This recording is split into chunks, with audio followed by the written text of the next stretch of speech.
In the heart of Igboland, where the tall palm trees swayed in rhythm with the cool evening breeze, lived a young girl named Amoka.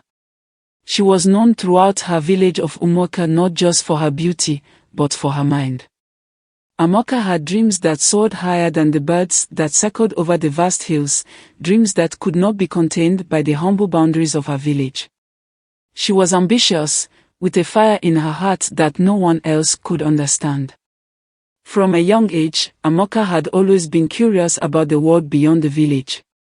While the other children played near the river or helped their mothers in the fields, she would sit beneath the great Iroko tree, listening to the elders tell stories of distant lands, kingdoms that stretched beyond the mountains, and people who held power and knowledge that surpassed the simple life she knew.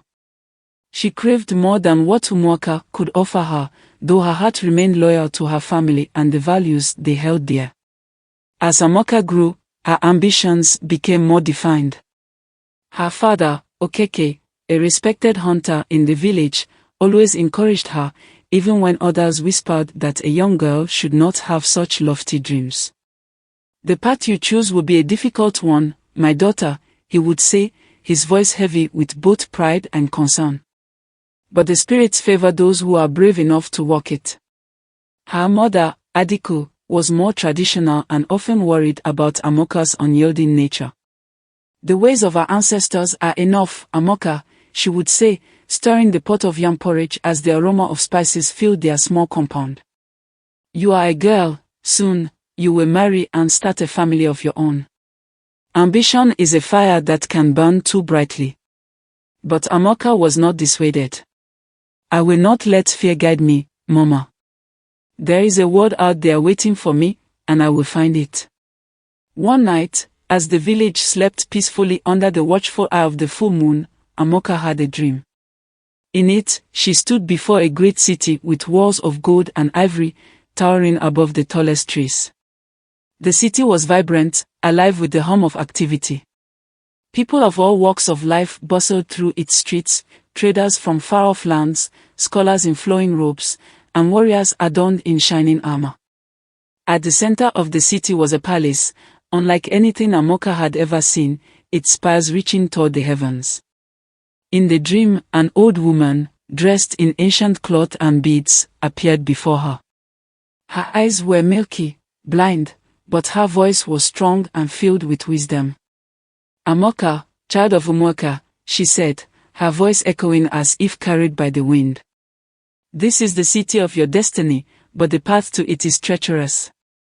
You will face trials, betrayal, and loss. You will be tested by the gods themselves. Only the strongest heart can enter these gates." Amoka awoke with a start, the old woman's words echoing in her mind. She knew that the dream was more than just a figment of her imagination. It was a message from the gods, a sign that her destiny lay beyond Umoka. But the warning of betrayal and trials left her uneasy. Still, she could not turn away from the vision. It consumed her thoughts, and she shared her dream with her parents the next morning. Okeke listened intently, his brow furrowed. "Dreams are powerful, Amoka. They are the language of the gods. But you must be careful. Many have been led astray by visions of grandeur." Adiku, on the other hand, shook her head.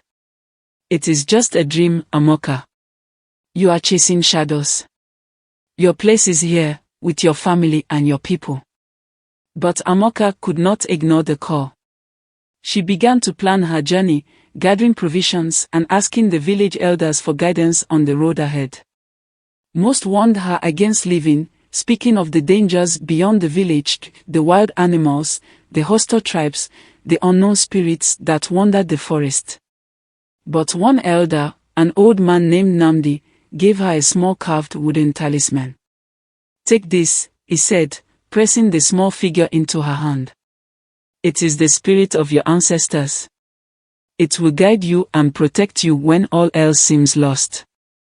But remember, child, the greatest danger is not from outside forces, but from within.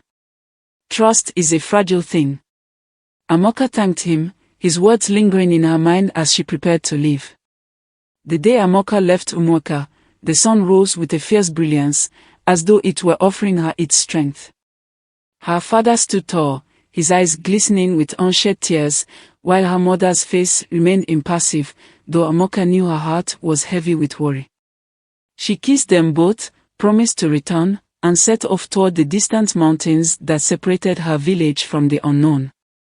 The path was long and winding, leading through dense forests and wide open plains. Amoka traveled for days, stopping only to rest when the sun dipped low and the night air became too cold to bear. The talisman Namdi had given her seemed to hum with energy, and though she encountered wild animals and strange figures on the road, none dared harm her. It was as if an unseen force guided her steps, keeping her safe. But as the days turned into weeks, Amoka began to grow weary. The road was harder than she had imagined, and her provisions were running low. The city from her dream seemed as distant as ever, and doubt began to creep into her heart. One evening, as she sat by a fire she had made beneath the shelter of a large baobab tree, a stranger appeared. He was tall and thin, with dark skin that seemed to blend into the night, and his eyes gleamed with a strange light. "Greetings, traveler," he said in a voice smooth as silk. "I see you are far from home. What brings you to these lands?" Amoka, though cautious, felt no immediate threat from the man. "I am seeking a great city," she replied, keeping her hand close to her talisman. "A city of gold and ivory, where my destiny lies." The man smiled, his white teeth flashing in the firelight. "Oh, the city of dreams. Many seek it, but few find it. You are brave to journey alone." Amoka studied him carefully. There was something about his presence that unnerved her, but she could not place it. "Do you know the way?" she asked. "I do," he said, his smile widening. "But the path is treacherous. I could guide you, for a price." Amoka frowned. "What is your price?" The man leaned forward, his eyes gleaming. "A simple thing. Your trust." Amoka hesitated. The man's offer was tempting, and the thought of finally reaching the city after so many weeks of travel filled her with hope. But something about him seemed off, and Namdi's words echoed in her mind, "Trust is a fragile thing." Still, her weariness got the better of her, and against her better judgment, she agreed. The man introduced himself as Obina, a wanderer who had traveled far and wide in search of fortune. He claimed to know the hidden paths and secret passages that would lead her to the city in her dream. For the next few days, Obina led Amoka through dense forests and rocky terrain. At first, he seemed trustworthy, guiding her with ease through places she never would have found on her own. But as they drew closer to the mountains, Amoka began to notice subtle changes in his behavior. He became more secretive, often disappearing for hours at a time, only to return with vague excuses. One night, as they camped by a river, Amoka awoke to find Obina rummaging through her belongings. Her heart raced as she watched him take the talisman Namdi had given her. Without thinking, she sprang to her feet. "What are you doing?" she demanded. Obina froze, his eyes narrowing.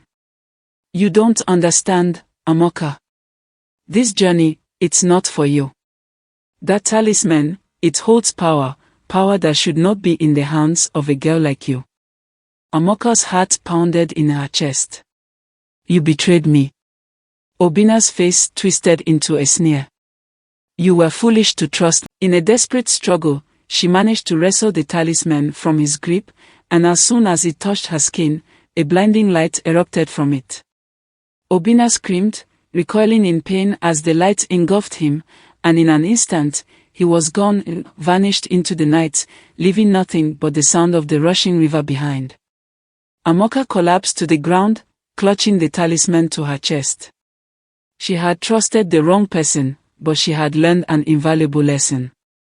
The journey ahead would be harder than she imagined, but she would not be defeated. Weary but determined, Amoka continued her journey alone. The mountains loomed ahead, their jagged peaks shrouded in mist. Days passed, and Amoka climbed higher. and higher into the mountains, her body aching from the effort. The air grew colder, and the once verdant landscape of Igboland gave way to barren cliffs and rocky terrain. But with each step, the memory of her dream spurred her on. She could almost see the golden city through the mist, beckoning her to come closer. As Amoka reached the summit of the mountains, she paused to rest, gazing out over the vast expanse before her. In the distance, nestled in a valley that seemed to glow in the sunlight, was the city from her dreams. The walls of gold and ivory shimmered like a mirage, and the spires of the palace pierced the sky. But the beauty of the city was overshadowed by a deep sense of foreboding. Something about it felt wrong. Suddenly, the voice of the old woman from her dream echoed in her mind. You will face trials, betrayal, and loss. Only the strongest heart can enter these gates. Amoka's heart pounded as she descended the mountain toward the city. She knew that whatever awaited her there would be the ultimate test of her strength, her ambition, and her soul. When Amoka finally reached the city gates, they were massive, carved with intricate designs of mythical creatures and ancient symbols. Standing before them was a figure draped in shimmering robes, his face obscured by a mask. The air around him hummed with power, and Amoka knew instantly that this was no ordinary god. Who seeks to enter the city of destiny? The figure's voice boomed, echoing through the valley. I am Amoka of Umoka, she replied, her voice steady though her heart raced. I have journeyed far to claim my destiny. The figure tilted his head, as though studying her. Many have come before you, Amoka of Umoka. Few have succeeded. The city you seek is not for the faint of heart. You must pass the trial of the gods to prove your worth. Amoka felt a chill run down her spine. She had expected challenges, but the mention of gods filled her with both awe and fear. What is this trial? The figure gestured toward the gates, and they slowly creaked open, revealing a vast courtyard bathed in golden light. At its center stood a towering obelisk, inscribed with ancient runes. Surrounding it were 4 altars, each dedicated to a different god: Ola, the goddess of the earth; Amedioho, the god of thunder; Enyamyu, the god of the sun; and Ekwensu, the god of chaos and trickery. Each of the gods will test you, the figure said. Their trials will reveal the truth of your heart. Only if you succeed in all 4 will you be granted entry into the city. Amoka nodded, her determination unwavering. She had come too far to turn back now. The first trial was for Ola, the earth goddess. Amoka was led to her altar, where the ground beneath her feet trembled. A voice, deep and soothing, echoed through the air. Amoka, daughter of the earth, Ola's voice said. Your ambition has driven you far from home, but the earth never forgets its children. Will you trample on the roots of your past in pursuit of your future? Or will you honor the land that gave you life? Before Amoka could answer, the ground split open, revealing a vision of her village. She saw her mother, Adiku, weeping by the fire, mourning her absence. Her father, Okeke, stood silent but broken-hearted, his once proud shoulders slumped with the weight of his daughter's absence. The sight of their pain pierced Amoka's heart. You wish to leave them behind, Ola's voice continued. But at what cost? Ambition must be tempered with responsibility. What do you value more, your dreams, or those who love you? Amoka fell to her knees, tears streaming down her face. She had never wanted to hurt her family, but her desire for more had clouded her judgment. She whispered a prayer, asking for Ola's guidance. I will honor the land that gave me life, she said, her voice trembling. But I cannot forsake my dreams. I will find a way to bring my family with me, in spirit if not in body. My ambition does not erase my love for them. The ground rumbled again, and the vision of her village faded. Ola's voice softened. You have passed the trial, Amoka. Remember your roots as you ascend to the heavens. The next trial was for Amedioho, the god of thunder. As Amoka approached his altar, dark clouds gathered overhead, and lightning crackled through the sky. The air was thick with the smell of rain and the electric energy of a coming storm. Amoka of Umoka, Amedioha's voice boomed like thunder. Your ambition is like lightning, bright and powerful, but destructive if not controlled. Tell me, girl, how will you wield your power without destroying all that you touch? Before Amoka could respond, a flash of lightning struck the ground before her, and a great storm erupted. Winds howled, rain lashed against her skin, and the ground shook with the force of the thunder. In the midst of the storm, Amoka saw another vision. This time, it was of herself, standing atop a great throne, surrounded by wealth and power. But as she looked closer, she saw that those around her cowered in fear, their eyes filled with terror. Is this the future you seek? Amedioha's voice roared. Will you be a ruler who commands respect through fear, or one who inspires with wisdom and compassion? Amoka stood firm against the storm, her heart pounding in her chest. I do not seek power for power's sake, she shouted above the wind. I seek it to lift others up, to bring knowledge and prosperity to those who have none. I will not wield my ambition like a weapon, I will use it to build, not destroy. The storm began to come, the winds dying down and the rain easing to a gentle patter. Amedioha's voice rumbled with approval. You have passed the trial, Amoka. Remember, power is a gift, but it is also a responsibility. Amoka's next challenge came from Enyanyu, the god of the sun. As she approached his altar, the sky cleared, and the sun shone brightly above her, casting its warm glow over the courtyard. But instead of comfort, Amoka felt exposed, as though the light of the sun was stripping away all her defenses. Amoka, Enyanyu's voice was calm and steady. The sun sees all, revealing the truth that others may wish to hide. You have ambition, but do you have integrity? When the light of truth shines upon you, will you stand firm, or will you falter? Suddenly, a mirror appeared before her, reflecting not her image but her innermost self, her fears, her insecurities, her flaws. She saw the moments of doubt she had buried deep, the times she had thought of giving up, the jealousy she had sometimes felt toward those who seemed to achieve their dreams with ease. Ambition can blind you, Enyanyu continued. It can make you forget who you are. Will you face the truth of yourself, or will you let your ambition consume you? Amoka stared at the mirror, her heart heavy with the weight of her own imperfections. But instead of turning away, she stepped closer to the reflection. I am not perfect, she said quietly, but I am willing to learn, to grow. My ambition does not define me if my heart does. I will walk this path, not with arrogance, but with humility. The mirror shimmered and then disappeared, and the warmth of the sun enveloped Amoka like a gentle embrace. You have passed the trial, Amoka, Enyanyu said. Walk in truth, and you will never be lost. The final trial was for Ekwensu, the god of chaos and trickery. Amoka approached his altar with trepidation, for she knew that this would be the most dangerous test of all. Ekwensu's voice was sharp and mischievous. Oh, Amoka, so you have come this far. But do you truly believe you deserve to enter the city of destiny? Or are you just another ambitious fool, blinded by your own desires? Suddenly, the ground beneath her feet shifted, and the world around her twisted and distorted. She found herself back in Umoka, standing before her family. But something was wrong. Her father, Okeke, was sick and frail, his once strong body wasting away.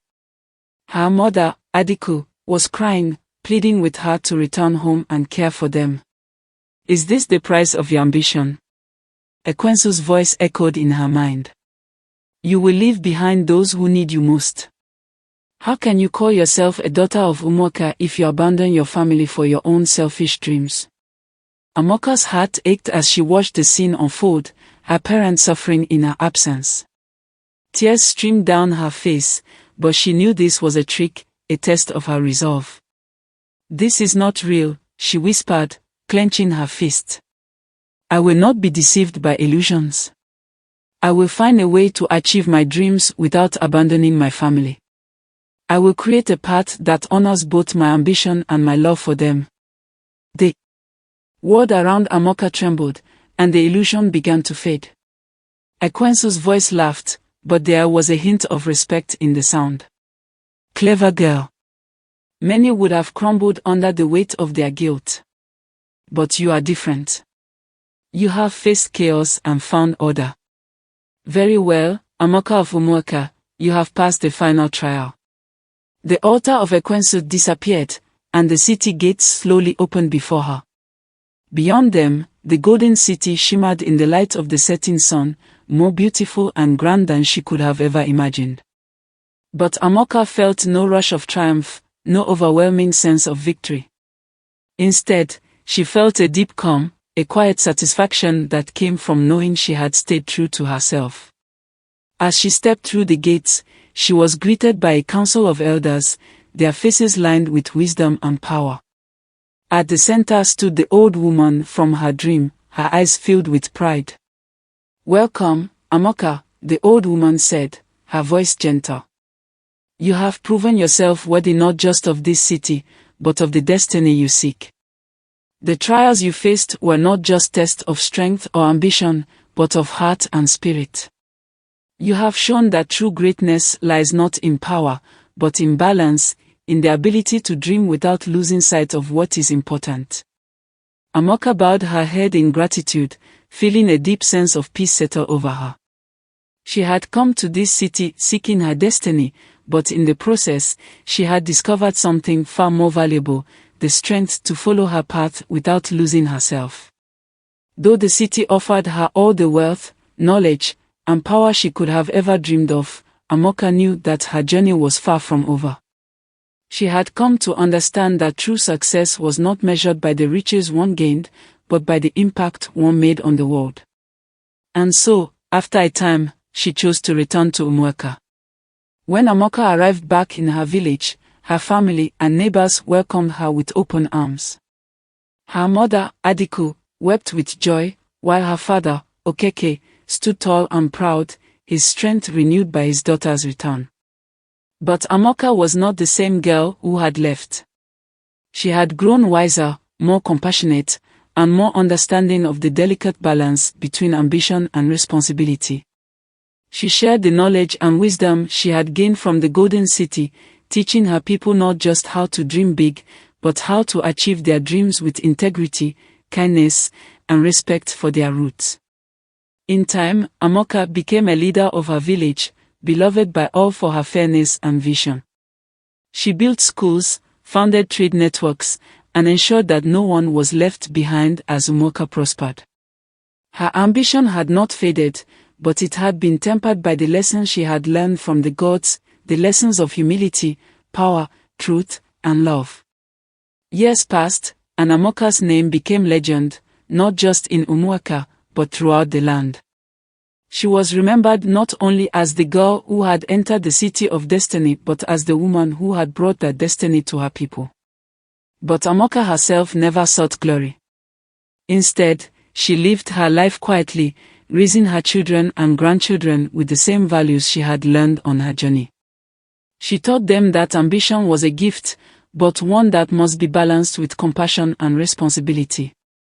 She reminded them to honor their roots, to seek wisdom in times of uncertainty, and to never lose sight of the people they loved. As she grew older, Amoka often found herself sitting beneath the tall palm trees outside her village, watching the birds circle over the hills. And though her body grew frail with age, the fire in her heart never dimmed. She had lived her life with purpose, and she knew that the legacy she left behind would continue to inspire generations long after she was gone. In the end, Amoka the Ambitious Girl became Amoka the Wise Leader, a woman who had walked the path of destiny and returned home not just with riches, but with the wisdom to build a brighter future for her people. And in doing so, she fulfilled the greatest dream of all, one that would live on in the hearts of those who followed her. The villagers would often gather around the fire at night to tell her story, passing it down from one generation to the next. And each time they spoke her name, they did so with reverence, knowing that Amoka's legacy was not one of selfish ambition, but of love.